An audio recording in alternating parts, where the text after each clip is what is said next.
Name, Jason Horsley. Profession, Liminalist. This is The Liminalist, the podcast in between. You are now listening. You came walking a long way and you were cold with rolling dust. Your eyes were staring at me while playing your guitar.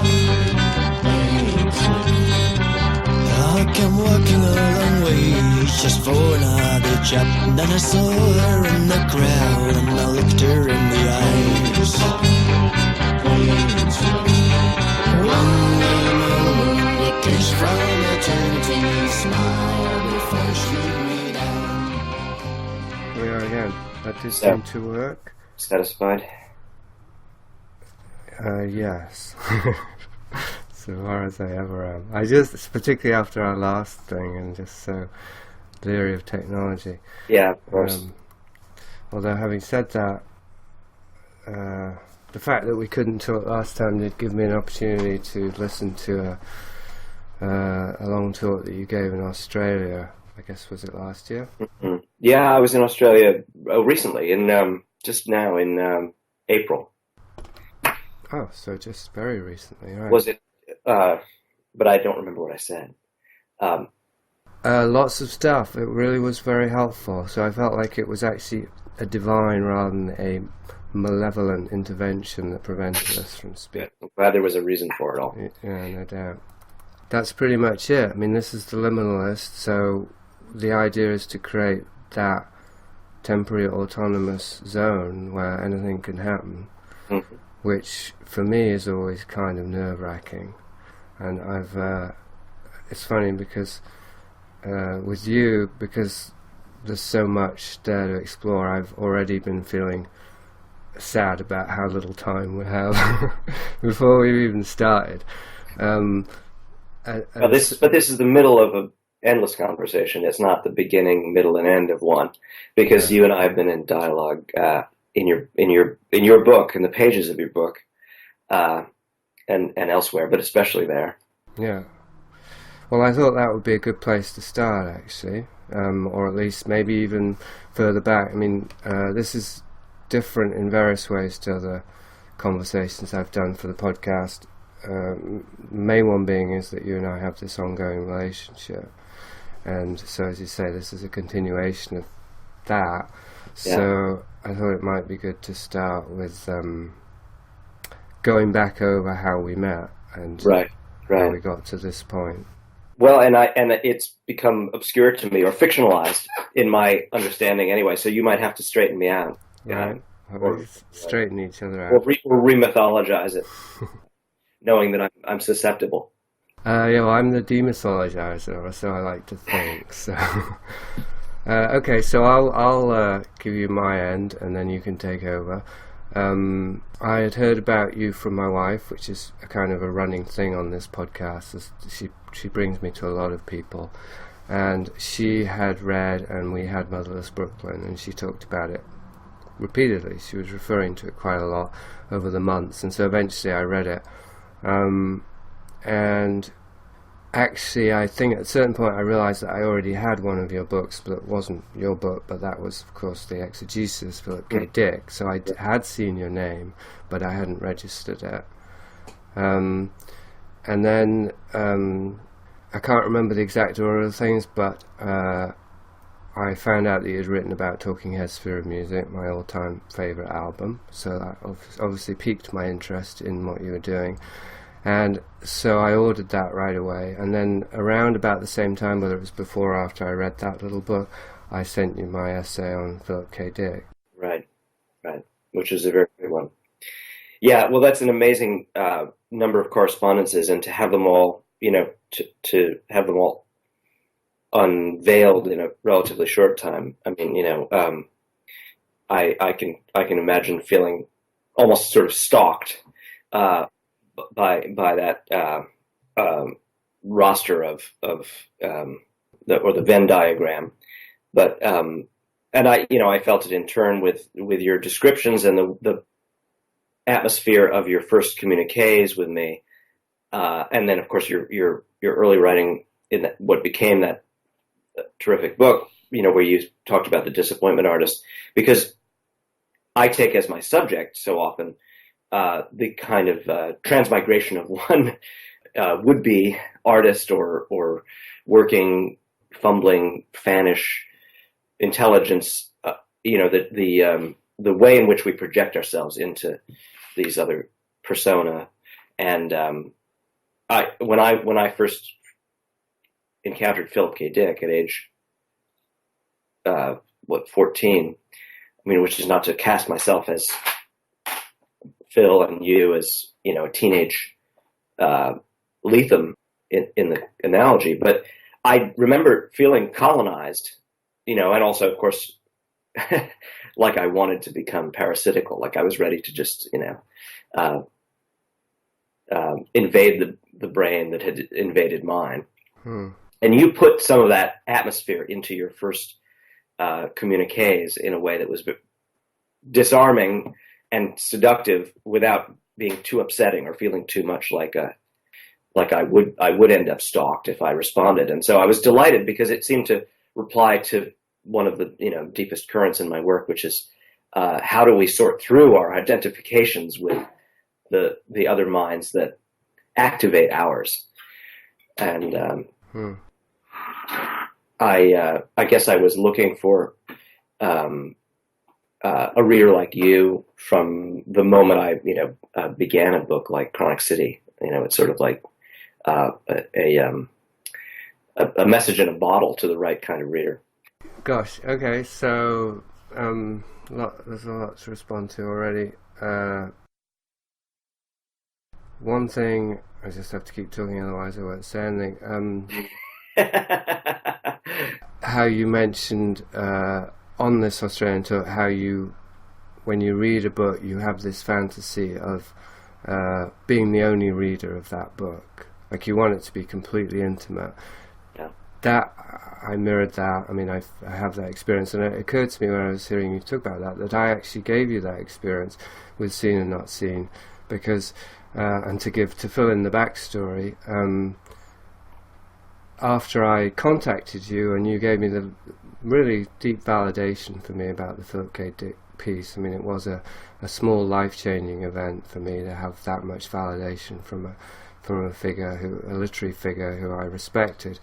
So it had some psychological impact, and at the very least it drove me to want to explore your work more deeply. And I had the experience then of reading your work, and the first thing I read was Disappointment Artist, in that intimate space, even though you hadn't written it for me, obviously, and I wasn't the first reader, obviously, because I had a personal connection to you, I was more interested in reading your work, obviously.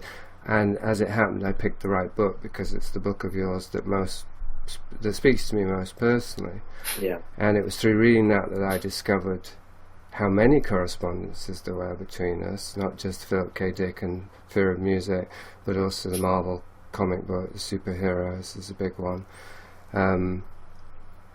Interest in neurodiversity was an obvious one from the beginning, actually. And then, as you know, you may recall, it was actually reading The Disappointment Artist which sparked Seen and Not Seen. So it's as a response to you. I mean, that book began as a dialogue with you, essentially, in that I was writing a piece that I knew I would send to you, and that became the genesis of the whole book.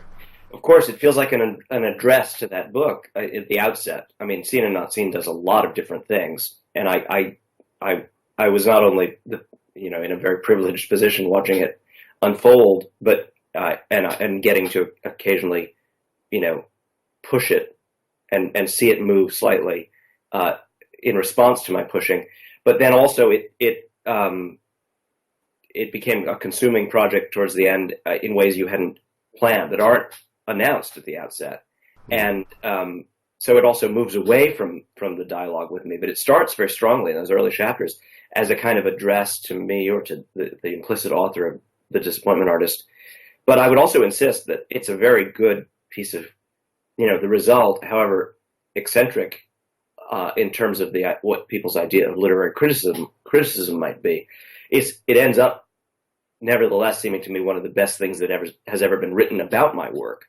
which is different from addressing me or addressing my book or using my book as a spur to your own exploration in along with all those other things that Seen and Not Seen accomplishes, and perhaps in passing or incidentally to you, but it does some very, very fine critical, discursive work on, I think, both Chronic City and Disappointment Artist. They lives in there too. And They Live, yeah. And I admire that chapter very much. But I remember in particular feeling that you caught what Chronic City was trying to do and talked about it in a way that I'd been waiting to see anyone do for as long as I'd had the impulse to write the book. I'd hoped to have it create those thoughts in someone else, and I mostly was unsatisfied, even though it's had some very devoted readings, and even though I know you have resistances or skepticism about some of the fiction, nevertheless the critical acuity was really exciting for me. That's great. Well, that's great. It's reciprocity, however you pronounce that word. Yeah. It's not a word I use, but that's what you're describing. Well, as a brief aside about Chronic City, hopefully get back to it later, because it'll take us off track if we follow it. But I realised listening to your talk in Australia that I missed something fundamental about Chronic City, however, despite all your kind words, and that was that it was a protest, a cry of protest. Yeah, right. There is that sort of very inchoate but very emotionally disarranged kind of political shriek encoded in the book, but too deeply perhaps. As I say, I think it's one for maybe later on if we get there, because I definitely want to go into that area. But I just thought I'd mention it there in terms of how I interpreted Chronic City, and as you may have got the impression reading it, or got this sense that it was a very intuitive reading of what I see as a very intuitive book. And this was part of the satisfaction, is I wouldn't have had the experience of reading Chronic City if I hadn't had a relationship with you, if I hadn't been writing about it and knowing that I was going to send my responses to you. That completely changed my relationship to the book while I was reading it. And it became kind of an act of co-creation to me, reading the book, as if I was drawing out stuff from the author's unconscious that you had put in the book, but perhaps you weren't aware of. Yeah. And so I didn't even know how much I was completely, obviously I was winging it, but as in intuiting it, but I didn't know how much I was actually imagining or projecting stuff in there, and how much I was actually extracting it. Well, if I wanted to flatter myself, I would, rather than, this remark could be just seen as a kind of hedging, or wanting to flatter anyone who feels activated and excited about the book into thinking that they've had a very profound experience. But if I were to credit myself, I think one of the goals in creating something like I did in Chronic City, which, it's sort of impossible number of signifiers to make literal interpretive sense of, but I wanted to set up a kind of resonating interpretive field, a space in which a lot of meanings could be projected, and all seem to find their find nests in a sense within the space of the book. And so that of course means that I myself wrote something that I can think about again and not be sure whether the things I'm feeling about it now were by design or fully anticipated, or whether they're just accepted. You might say the text accepts my present impressions of it, or my present desires for it, because it was designed to be a kind of accepting net or field for the capture of interpretive energies. That's great. That's so you're talking about like a living thing. And that, because it's like a meta. Chronic City is like a meta work, because that's also what it's about in many ways. Yeah. Well, and it's also a cautionary story at the very same time about overthinking, essentially, about the price of interpretive mania, and the disarrangement and missing the forest that's possible. So it also serves as its own inoculation, because it's always also saying, you've gone too far, stop, dwell in your body, dance with a dog, make sure you remember to eat 3 meals a day. Right, be in the body. Yeah, so that's, I could see why you might have been disappointed by the responses, because it's very, very subtle when the thing that you're describing is actually happening while you're describing it, which is what I attempted to do with Seen and Not Seen in a different way. That can be very disorienting for the reader, and they can end up feeling like nothing has happened. That was one of my problems with Seen and Not Seen, is if I'm writing about writing, if I'm even writing about the writing of this sentence while I'm writing it, what's going on there? It's like an infinite regression or something, where many readers, I imagine, metaphorically back away. Yes, that's an invitation that thousands are ready to decline, absolutely, at any time. So, but that's okay. It's just there to be taken up. When it's taken up, it leads to the most profound kind of entrancement, and that's all that matters. The number of people willing to not read any given text is something that it's so fundamental and oceanic, and would be totally disturbing if you thought you had to think about it. I mean, even the very greatest. If you go on Amazon and you read the readers' reviews for Moby Dick, you can find 100 people who say, "Well, what a waste of time. I read about 5 pages, and this guy's really going on about nothing."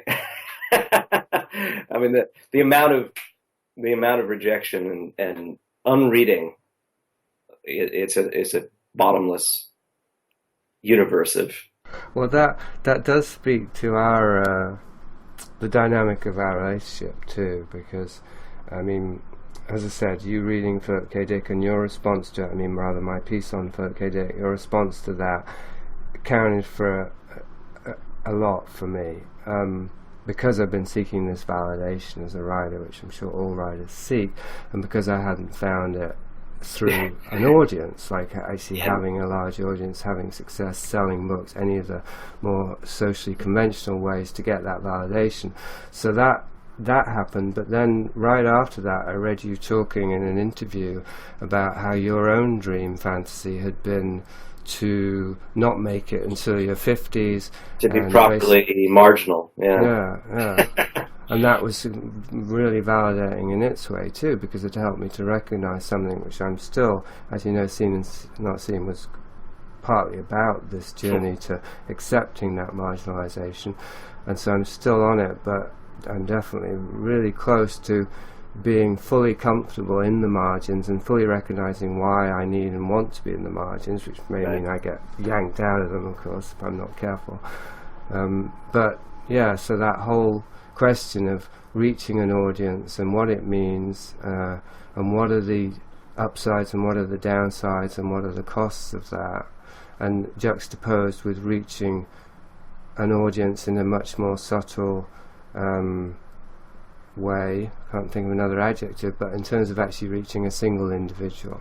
Right, making the contact that actually counts for anything. Yeah, it's interesting because there are times in your again, going back to the early sort of the premises of our contact, where you wore on your sleeve, in a sense, that you're an atmosphere of kind of disenfranchisement, and you were astonished to get an email reply back from someone who you thought of as in some way kind of separated from you by this chasm of what it would mean to become a successful writer. Of course, I don't recognize the spatial.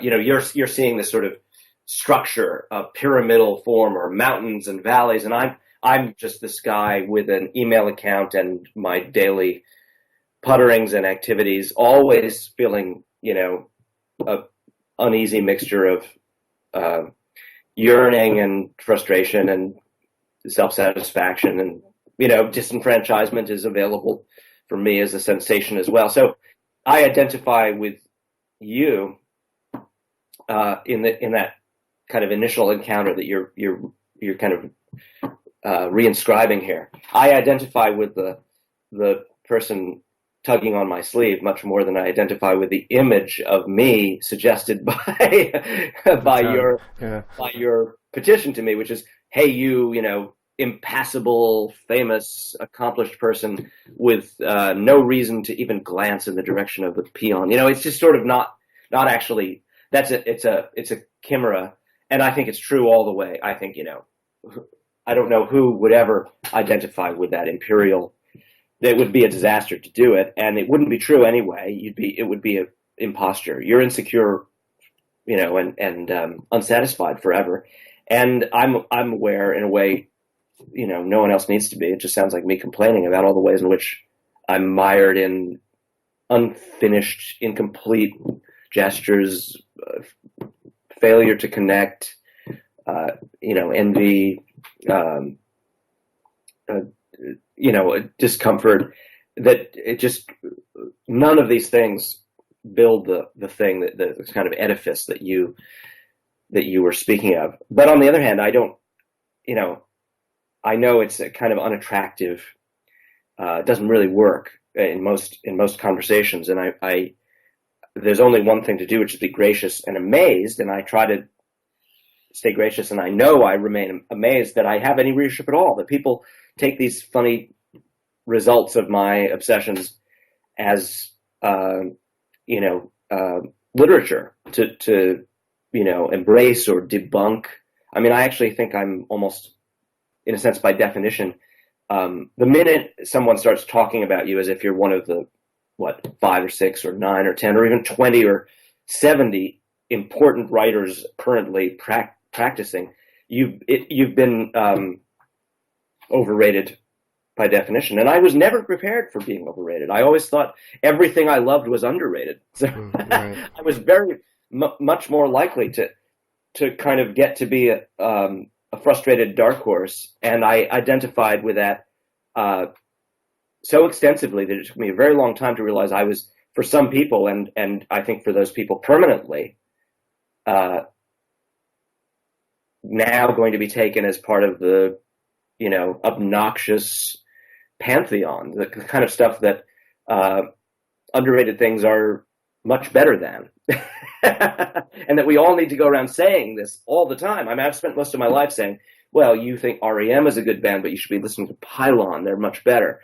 You know, it's like a ritual. And I understand my function in that ritual now, but it was a painful understanding to have settle over me. And so I'm still disconcerted when someone sort of thinks I'm not going to take them seriously or not be interested. I mean, I don't mostly read the books that are presented to me the way my books are presented, Right. which is a very strange thing. I'm mostly looking for out of print, you know, obscure things that will reactivate my sense of discovery and this privacy that you were quoting my Australian talk, and I'm remembering one of the things I was talking about, which is this constant effort to reclaim my reading time, which is really the most sacred thing to me, almost outside of bodily stuff, eating and, you know, fucking and very, very basic things. My reading is how I became alive, and it's how I stay alive. And for the longest time, and the most formative time, it was this private, voracious process of discovery by a series of associations, finding things in bookstores, having people read other readers press things on me, or reading the blurbs and figuring out, oh, if I like this, maybe I want to find out who that person is.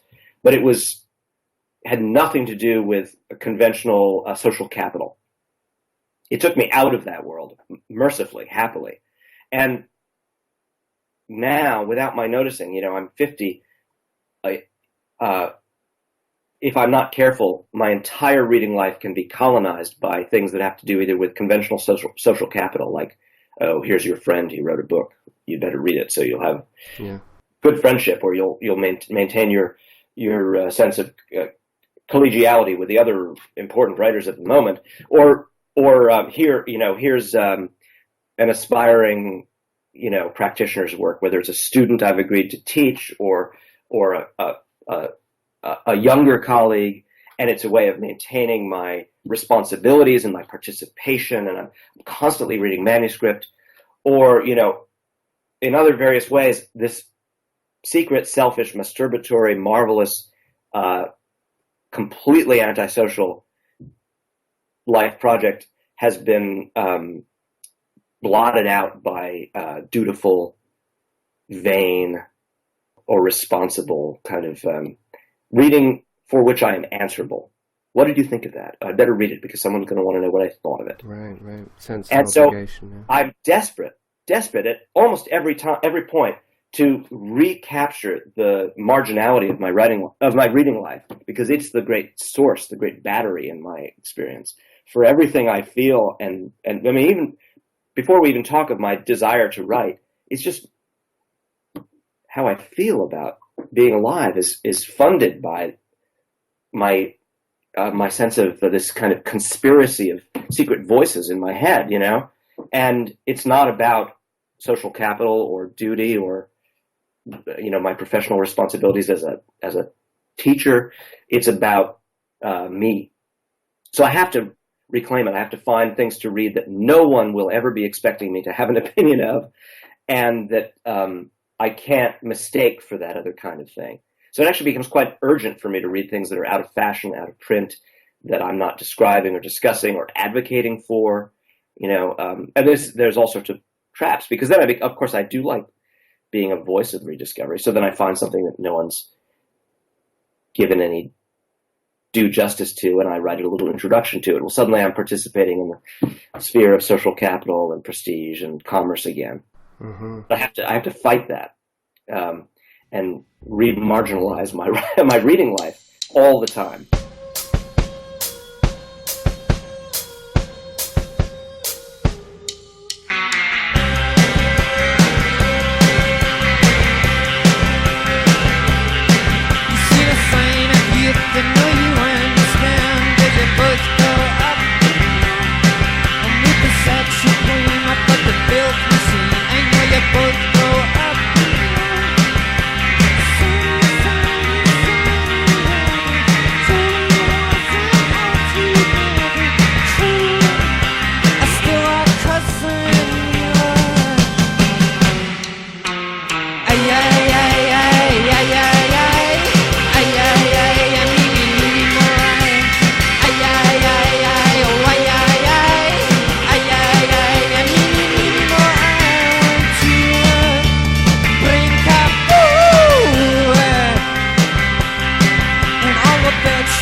There's something that my wife talks about, which is the tunes.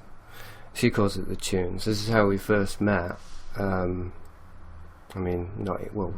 She would say we met through the tunes because she was looking into something around Scientology and Anonymous, and she was exploring, following these threads, and I was doing my thing, which as it happened at that time, was writing the first piece about Whitley Strieber, which eventually became this grueling and gruesome opus, which I've sent you now. Yes, I've spent some time being lost in falling down that rabbit hole for sure. Yeah.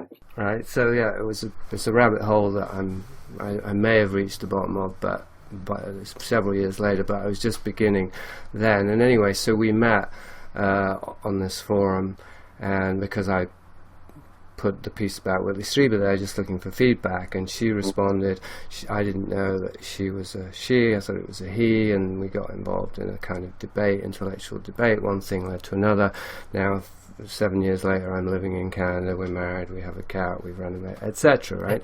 But the thing about the tunes is that I'm trying to relate it to what you're saying now. Is that it's about being in this kind of unfocused field of awareness, which I think you're talking about when you want to be able to read what you want to read and not for there to be an agenda there. You're just following these kind of very subtle cues and trying to isolate the voices that are meaningful to you, and that leads you deeper and deeper into wherever it is that you need to be. Right, exactly right. And it's very unquantifiable because it always slips, just when you think it's, this writer's doing this and that's what I'm excited about, you realize, that's not even his primary emphasis. And there might be this other writer who does center in that move or that thought. Maybe I can find, it's always slipping off to the side by a marvelous process of, kind of the way water slips through rocks, completely different from the way these sturdy hierarchies of value or importance, the ideas, the kind of discursive notions that surround literary importance, relevance and historical innovation. It's almost antithetical to this engagement with the pursuit of voices. I love the terms you put to it: the following of threads and the pursuit of these voices. Yeah. So it's very Dickian, actually. I mean, now that we're talking about it, it's like sifting through the kibble to find the ballast, Yeah. And so it's not even about the voices, much less the personalities, much less the capitalist cultural structures that promote them. It's deeper, even than all of that, to the signal. Like we're in this maze trying to actually find the signal. Yeah, and often somehow it seems to need to be corrupted or corroded or enmeshed in commercial trivia. I mean, it kind of needs to be kibble. It's like there's something about the signal that it energizes itself by being lost inside the kind of disaster area, not being isolated, but instead being embraced along with all the kibble. That's the tradition of the Philosopher's Stone, isn't it? It's buried in the mud. Right. So maybe some correlation with that. I wonder. I mean, this seems to be what you and I have very much in common. I was again listening to you in Australia, and I was thinking, my God, this guy would love Seen and Not Seen. Like if I didn't already have a relationship with you, I would just be seeing so many correspondences just in your general talk, and specifically around this love-hate, and that's putting it too simply, but this conflicted, ambivalent relationship to culture, like being drawn to it and feeling this deep affinity with it, but at the same time feeling ensnared by it and contaminated or compromised by it. Not being able to fully pull out, extract from the matrix, but somehow not being able to, so far not being able to actually find the thing that we're looking for in it. And that's for great. me, not knowing whether it's a trick. What you're talking about here, that the real signal is deep in the kibble. Is that really true, or is that a trick of the kibble to keep us looking? Right. That's great. That's a marvelous description. And I guess what I have come to have the inclination to add to it, and I guess also it is in some ways the benefit. And for this, I have to be really grateful. It is the benefit of finding some audience or finding some success is to realize that your model, which I like very much, still presumes in a way it doesn't emphasize complicity. It still sounds like you might be kind of like Caspar Hauser wandering out of the forest into the culture, which has this enticement and this peril for you. And I would suggest that it was already inside me, and I am a maker of it now, and I get to see, partly because of my, the thing that is the least comfortable for me, which is my enmeshment in the commerce and the systems that propagate culture, with a kind of cold capitalist neutrality, just pure, just wanting to see the likes pile up on Facebook, just the absolute raw, the insensate monster. But it also generates all of the life, and that I'm inside this system, yes, imperiled by it, confused by it, threatened by it, but also generating the field, and that talking about it, the only additional note I would strike, if I were cultivating the image you just proposed, which I like very much, would be to talk about some peculiar way of being both the spider at the center of the web and a fly trapped in it. That we're all in this together, including as the makers and the prison keepers, the jailers as well as the prisoners. Yeah, well, that's the meta view of it, isn't it? It's that, I used the phrase a long time ago, Illuminati are us. So yeah, we're the prisoners and the prison guards, and it's a thought stopper, really, which I've got nothing against. I mean, you make books, so they could be put to all sorts of unholy or marvelous purposes by the right mind, and all kinds of authority that you don't award to yourself could accrue to them in the imagination of someone who used them to construct their own participation in the the magical prison of culture. Well, I've had this experience. In fact, it's an ongoing experience. There's somebody at my forum, and this isn't an isolated thing, so if he's listening, I hope he doesn't feel singled out or scapegoated. But currently, there's somebody at my forum who is has been very difficult to deal with, and he's like, in many ways, my number one fan. Like, he read my early books on the occult under the name of Aeolus Cephas, and he loved them, well, particularly the first one, Lucid View, and he's been very instrumental in sort of spreading the word, and like, he's been very busy on the internet telling people to read it over the years, and even buying multiple copies and giving them away, which in my own small little marginal field, it's quite significant. But I actually find I can't talk to him now. I mean, every time we enter into dialogue, it becomes fraught, and I find him very hostile and aggressive, and he doesn't know why. And so this is very familiar to me. This pattern is very, we do become the antagonists, and there's nothing, I talk about this betrayal. I use David Byrne as my model in that last part of Disappointment Artist, that the way I held his early work against him, and I didn't have the opportunity, the inclination to become a kind of a provocateur antagonist in his own mind space, but I felt that I was embittered towards this person who'd made these things that mattered so enormously to me.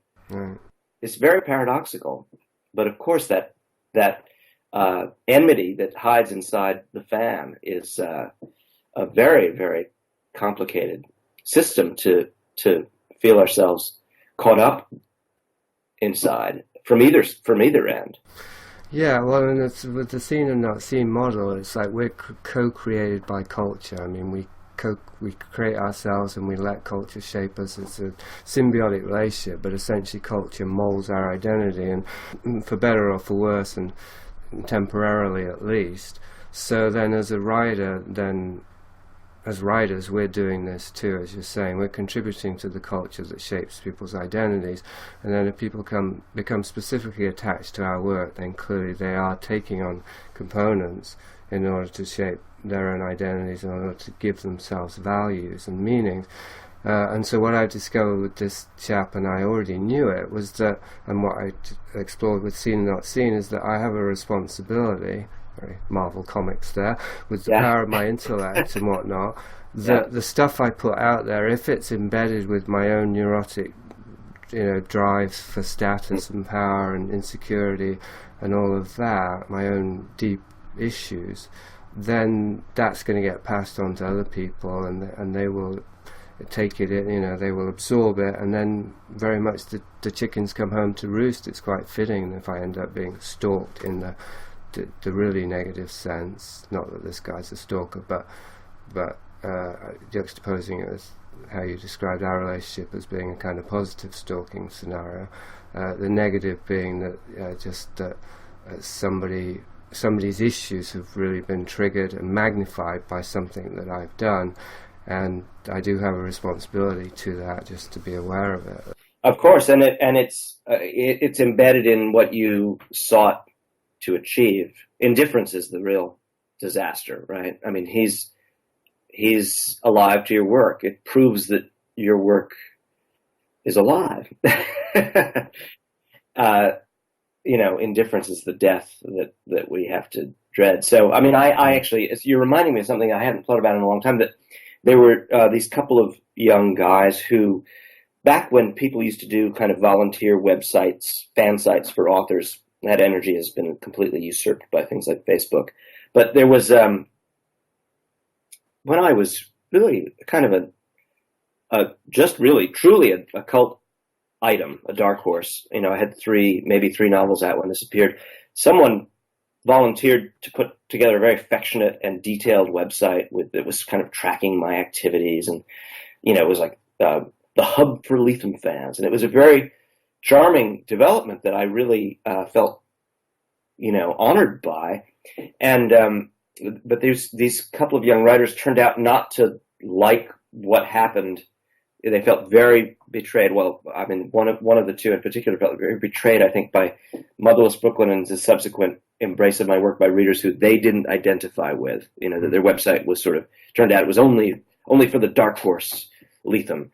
And this same guy went on to review a couple of my later books very viciously on a site called Pop Matters, and it was really disconcerting because I realized, this is the I've already attained, to him, I in the space of relationship. Well, how long did it take me to feel betrayed by David Byrne? He turned around, and now I was an exemplar of everything that could go wrong with a kind of, the kind of writing he liked when it took itself seriously, or when it was taken up by a literary audience, how easily corrupted it could be. And he was a sort of avenger on behalf of my early writing against my latter work. Mm-hmm. And I felt, of course, stabbed in the heart in a sense, but I also felt there was this, like you say, a powerful, kind of allegorical correctness to it, because I was creating the kind of violent desire, that I'd always exemplified as a reader myself. Mm. So let's take a leap then, and hopefully it's an intuitive one, a good one, to what went wrong with Jonathan Lethem, to quote Jonathan Lethem. Yeah, it's too bad about him. It's really, no, I mean, things could have been very interesting. So, but bringing back to the parent thing, because I still didn't get to it, which is how you expressed your grandmother's view that you referred specifically to the idea of freedom, and how your grandmother's view was critical of your mother's view, because to your grandmother's point of view, from her point of view, freedom was not something that one could find pleasure in. Freedom was Right. a loss of all illusions, and that there would be nothing to replace those illusions. Yeah. And whereas the countercultural view was somehow, woohoo, here we go, freedom all the way, it's going to be a blast, Ken Kesey, all of that stuff. Right. And Right. you And that's very- that- yeah. It reminds me of the Zizek kind of interpretation of They Live, or, yeah, the truth hurts. That if you could actually live outside of ideology, you'd be, you know, it would be like being in space with no oxygen. Your eyeballs would explode. Hmm. Yeah, well, and this is disillusionment, of course, is another word for disappointment.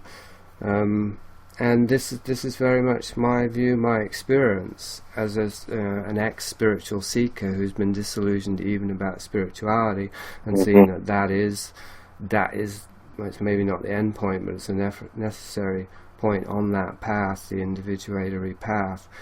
But that is how I would describe it. Is that it's just an ongoing loss of illusions until nothing is left but whatever is real, and nothing replaces the illusions. Because the aim is to get to the real.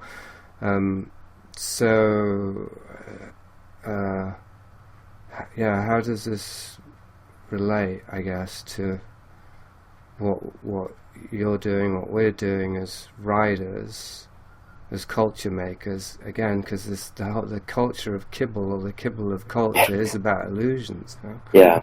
So Yeah. we create illusions to hopefully lead to the real, or get to the real. Well, I mean, yeah, this can also be seen in terms of just the terror of where culture and nature meet is in liveliness, in presence, activity. You know, underneath is the vacuum, the void, right? Or just an image of death, of kind of an anti-human uselessness. Just that we don't. So you know, the culture could be seen as a frenetic filling up of the void that we stand on the brink of, right? Yeah. And I talk about this, I guess, a little bit at the end of Disappointment Artist as well, of just wanting the books to fill in the giant howling void that I'm always sensing, and how little they can do so, but how you know, and even in Chronic City, I have that image of the book being thrown into the giant pit. You know, that Beckett-like death artist is making, and you know, he's making giant holes in Manhattan, and no one knows what to do with them. Yeah, which is why I compared the book to the subject of the book to what it's actually doing. That the book creates a whole, and that does seem to be an antidote, because if we see the way that we're doing that by filling the hole, the void of meaning, with these projected meanings, then we can see, you know, where we end and the void begins. Or Right. Well, but that's the other thing, is that we make objects that are not our bodies, but are not, you know, like pee-pee and caca, right? We make these elevated dead objects, these exalted turds that kind of being negotiating fulcrums between us and the void. The book is this, you know, significantly alive thing that is also significantly dead. Right? It's finished. It's static. It doesn't want us. We don't know what to do with it. It's abhorrent. It's beautiful, but it's outside of us. And it's kind of a half in the void and half in our bodies. It's a kind of a zombie we can live with. Or a zombie we can also sometimes use to connect to, like as a telephone, to other humans. yeah.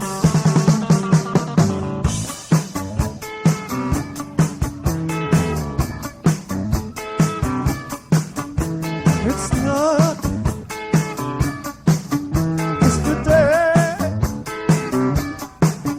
anymore. I go visiting, I talk loud. myself clear in front of a face that's nearer. Have I been before?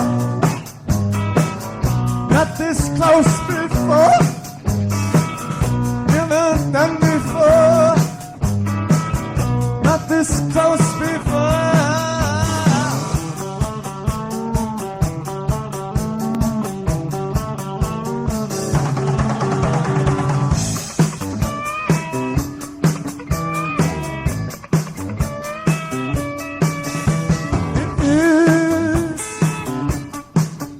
Is a million years ago. I hear music and it sounds like bells. I feel like my head is high. I wish I could meet everyone. I'm all over again. Bring them all up to my room. Bring them all over again. Everyone's up in my room.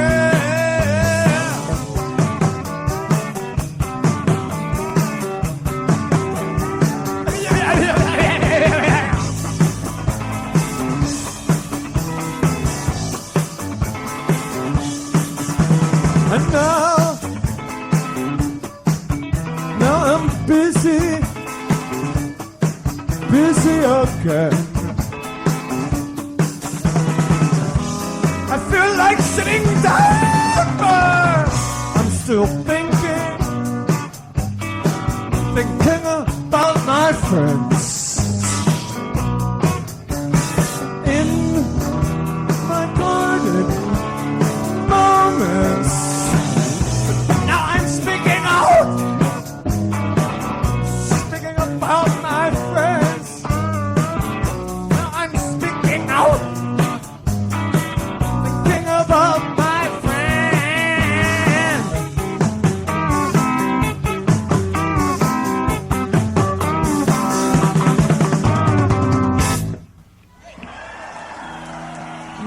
Move back a little. People are really getting squashed up here. This is what I've more and more recognised that doing this podcast is about, is connections. It's making connections. Yeah. And so the actual product is a means to another end, which does outlast or outlive the means. Yeah. Well, I mean, then that circles back to your anxiety about the nature of the writing and seen and not seen. But I think that book is very articulate about the fact that it became about accomplishing a journey rather than about completing a book with a meaningful boundary around it. You know, it feels and expresses very, with seemingly great confidence, its function as a pivot into connection, into a next thing, rather than being a kind of discrete, complacent entity of its own. It's a kind of it's a moving marker on a journey. Well, thanks. I mean because that was, as I said, it was connecting to you that was inspiring that to begin with, and then by the end I was connecting to my own past. I mean, it also began with connecting to my past by looking over my previous writing. So in a superficial way, I was connecting to a part of me, and that ended up with me connecting to a much deeper part, which was much more fraught and distressing. And actually to the point that I wasn't sure I could finish the book, not because it was so painful, but because I didn't know how to accommodate the intensity of that pain and that trauma into a work that had been relatively light until that point. Yeah.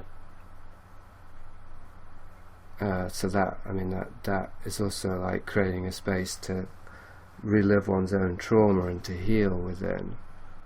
Yeah, I mean, it's a commonplace that one is prone to resist when it's offered. That writing is the writer's, that the books are the writer's therapy. That they're fixing themselves or trying to fix themselves by writing the books. But you do, in a more sophisticated conversation, you find yourself forced to acknowledge that you are building and revising, structures of trauma and reenacting them and turning them around to look at them from the back and put your hand inside them like a puppet and notice that you can actually operate them. And so it is, half accidentally, sometimes very good self-confrontation or self-enabling healing. It does happen. You wouldn't want to make it the goal of the project, or it probably wouldn't happen. Right. There's, I think my favorite title of any book anywhere is Raymond Chandler book, The Long Goodbye. And it's funny because he also had the big sleep, so he's just like riffing on death, right? Coming up with poetic ways to describe death. But I thought that The Long Goodbye is a better name or better description for life. Yeah. We're here for this very short time. We barely have time to say hello and much less goodbye. Yeah. Yeah. And that's the kind of thing that we don't talk about because it's so painful. That reality. I mean, you talk about the void. You can talk about the existential this no, we and just that. we make little allegories for it. We make little stories about it. It's funny because it's of course it's everything. I mean, there's the Groucho Marx song "Hello, I Must Be Going," and I remember as a kid feeling that there was some wisdom hiding around the edges of that joke if I could find it. And then somewhere, I'm a big baseball fan, and somewhere in my reading, I read about the baseball of the time just before I was conscious, of the 60s and the early 70s all the time. And there was a great pitcher for the Philadelphia Phillies named Steve Carlton, who was surly with the press. And he was his accomplishments are extraordinary, but he was a pill. He was unpleasant. And some sports writer, just as he was retiring and he was done, and it was sort of a valedictory moment, he suddenly became forthcoming and talked to him, and it's a kind of, in spirit almost of vengeance, the sports writer wrote a piece about he learned to say hello just as he should have been figuring out how to say goodbye. Yeah, that could apply to all of us, I think. Yeah. So you mentioned the baseball, so that gives me a nice, easy segue to, before we start tearing up here, to something I really wanted to, and I have no interest in sports and no interest in baseball, anything like that. I have an anti-interest. I'm hostile towards sports, but it's a childhood thing, or it's something I've brought all the way into adulthood from some, I don't know where, but anyway, it's actually come up twice in the last week's sport, and in both cases I'm like, oh, that's really interesting. So, and the first case was when you were talking in Australia about the Mets, and how you discovered that even though you saw them as the underdogs, and so that was the way that they got your love in a sense, you found out later that it was all a kind of ruse or a subterfuge of capitalism to prevent actual independent community sports teams from taking off. Right? Yeah, the inception of the creation of my favorite team, my lovable underdogs, was the backstory is kind of a civic bribe. There was the threat of community-owned baseball teams, and this was a way of thwarting it, was to award New York City with this glamorous new privately owned team instead. Yeah. Right. So for me, while I was listening, a lot of things were firing, because this came after your description of your grandmother and her view of freedom being absolute, no compromise, abandonment of all illusions, versus the whole countercultural thing, which seemed to be saying you can have your cake and eat it. You can have freedom, but you can also take along, all of these nice values, these ideologies with you.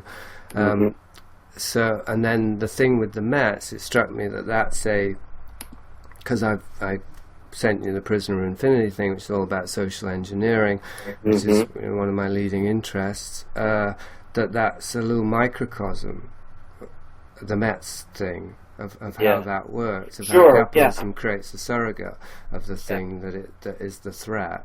But it's also, it points you back to the kind of the impurity of finding the thread of culture, the voice that you need in a kind of contaminated area of, commercial kipple, right? Because on the other hand, the love, the kind of weird quasi communion that I enjoy with other Mets fans, the vehicle for it is this utterly cynical and corrupted, container. Yet what happens inside it, it's a temporary autonomous zone. Sports fandom at its most, if I allow myself to idealize it, it's a place where we commingle in an egoless, kind of a bath of human affection for tribalism. It's like a Kurt Vonnegut chorus, people feeling connected just to feel connected, right? Mm-hmm. The vehicle, the container, is this commercial, as you're reminding me, this sort of bribe, this there's an original sin at the heart of it, and yet it still occurs the same way. The science fiction convention takes place at a hotel in the suburbs that doesn't care about it, just wants to collect the money from the people who eat in the restaurant and drink at the bar. But the communion that occurs inside that space could be an exalted thing. If you're too much of a purist, you might miss that beauty arises. The rose grows in the shit field, right? Sometimes, and so I guess I'm on the side of the impure, if I have to choose. Well, my brother was always saying, or at least he did say, and sometimes quite vehemently, that the pure and the impure can't be separated. They're always mixed. Right. Well, and that's to say that the impure wins, because the impure is right. That's right. More tolerant of the mixing than the pure is. Yeah, totally. That's 100% inarguable logic. I'm a purist, though, as you may have picked out, and I'm ambivalent about that, because I agree. I mean, what you were saying earlier about accepting that we're flawed, being the only way to actually live, but I think that there's a kind of paradox in that, because if we really accept us as we are, ourselves as we are, then that's a letting go of all the things that prevents us from being who we are. Right. And so that there is a purity, there is a philosopher's stone in the dirt. I really believe that. Yeah. But maybe I have to believe it. I mean, of course, how do I know? How can I know except by digging? Maybe you would, listening to that, a diagnostician might say, devise a self-validating paradox where the philosopher's stone in the dirt is the purity of your desire to believe that there is meaning in the pursuit, right? Right. So the attitude of the observer affects the outcome of the experiment. Right. Yeah. So bringing it to this example we're talking about, the more specifics, to me it has to do with, okay, so you and I, we grew up on Marvel Comics. Uh-huh. And we have that affinity, but we both know that Marvel Comics are kid stuff and they're not what we thought they were, and the movies are here to kind of prove it, that they're sort of infantile fantasies of empowerment by mother-bonded egos, or however we want to break that down. Yeah. But we can still connect, like the parts of us that connected to those archetypes and those cultural commodities is real, even though the thing that we connected to isn't. So you and I can still connect, right? Not through those shared affinities, but with the parts that actually it relates to the affinities. But what I'm getting at is that relates to how willing you and I are to see through the illusion and admit that the Mets never were really underdogs, that was just a capitalist scam, and I can still love the Mets, but I can't really believe the part of me that loves the Mets, right? Yeah. Well, I think that's good. That's right. But your use of comics as the emblem in your comparison, if we shift to that, offers another thought that might be helpful, or at least worth trying to unpack. And this goes into my thinking very much, because you're suggesting this sort of dual view where we remain enchanted and disenchanted with something like comics. And as a practical matter, when you go back to the Marvel comics or any comics that entranced you, the way they tend to entrance you, and I think this is, for me, especially true of the Marvel comics of the 60s and early 70s, and I just don't know how transferable this description is outside of it, but I don't need it to transfer. We'll keep it right there. That those comics can seem weirdly, crapulous and thin when you go back and try to revisit the exact episodes or sequences that matter so much to you. And yet they also remain charged as a kind of vehicle for your search. And this, to me, connects to, and this is where I'm going to switch to being almost a kind of talking in terms of formalist literary criticism, that the meaning and the power in so many of those comics, and in comics per se, has to do with the vacuum, the space, the gutters between, where your mind has to make this extraordinary leap to connect, well, first within one panel, to connect the verbal stuff, the balloons and the captions, with the drawing. And actually, when you go back and look at it, even within the space of one panel, there's often a tremendous degree of incongruity or disassociation between the style of the drawing and the mood of the drawing, and even the action of the characters, and what words are being spoken in the word balloons or their thought balloons or in the captions. So there's a leap being made, an interpretive fusion is required in the mind of the viewer, the reader, to put those elements together. And an even greater leap is required immediately thereafter to jump from that panel across the gutter, this apparently inconsequential gap of nothingness, but it's actually a terrifying, abysmal space that we just learn to ignore, to the next panel and animate this totally static, inadequate, confusing, self-contradicting next drawing to the one before it.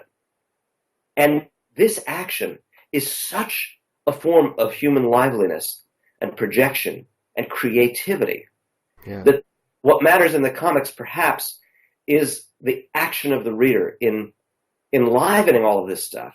And so what you and I share, even though we might say, oh yeah, we both read that same issue of Fantastic Four, number 72, where such and such happens, and we reminisce fondly about Ben Grimm briefly becoming human, and then he wants to get his rock head back because Alicia only loves him as a monster, whatever it might be.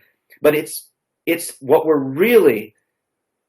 what makes us one at that moment is that we both committed ungodly resources of our own creative spirit to collaborating with those drawings, to make them into something large, and to uncover their implications, some of them, of course, accidental, half-assed, barely intended or cynically intended by the creators.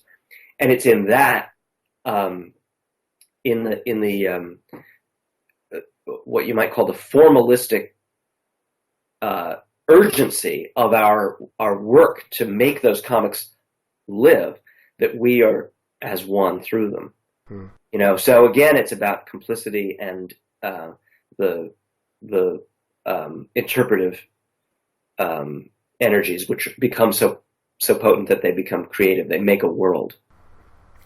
It's also about connections. What you're talking about there, not just connections between you and I, or any two individuals who are performing the same miracle in tandem and possibly with the same material, the same archetypal material, but the connection that you're making as the reader, you're connecting these worlds, these panels that aren't really connected except by an abyss, which is a paradox, right? The abyss doesn't connect, it separates. Yeah. And this is very Eastern, you know, this sort of very mystical, because the idea that there is an idea, that the creation is constantly appearing and disappearing in these. Let's talk about these gaps in consciousness that meditators seek to find and slip through. So we have thoughts, and then we have micro thoughts, and then we have micro thoughts. And if you reduce your attention to a small enough point of observation, then you can find the gaps and slip through the gaps, and in those gaps, that's the abyss, the creation has gone. So it's like the whole universe is this pixel, perhaps not pixelated, but you know, the way that movies work, it appears to be moving, but actually they're still frames. Right. And so we're constantly doing that the whole time anyway. We're stitching together a sort of series of flat images. Oh, of course. I think that and the reason that's important is that, I mean, neurology has essentially begun to prove, I think, neurological study, that consciousness itself arises from this narrativizing, stitching, fiction-making, coherence-making urgency, because the chaos is so overwhelming. We have to constantly be breathing stories into the dead spaces, Right. coherent, irreconcilable, fragments that surround us. Yeah, so that's the story-making impulse goes as deep as consciousness. Yeah, essentially. So the only one that trumps it is occasionally the need to get lunch, and I'm starting to drift in that direction.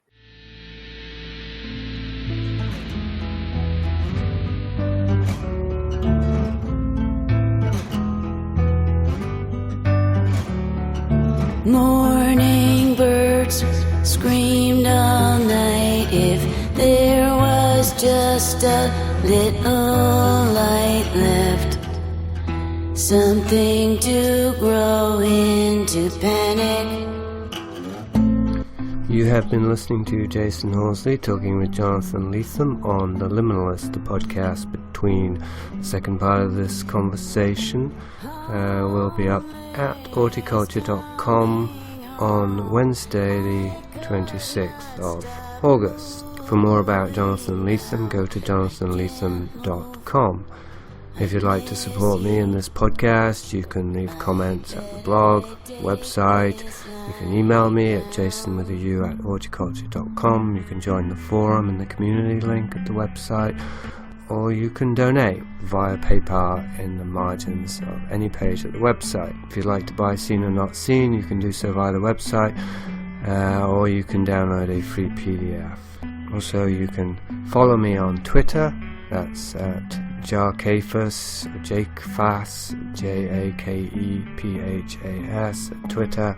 Also, if you want to help spread the word of this podcast, tweet it, share it on your Facebook, etc. Every little bit helps. You know, it'd be a justified sin. You know, it'd be a justified sin. You know, it'd be clean.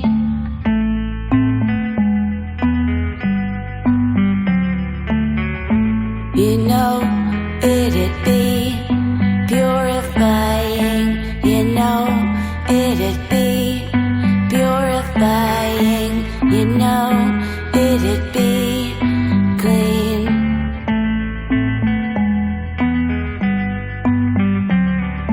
Morning birds screamed all night. If there was just a little fright left, something to grow into panic.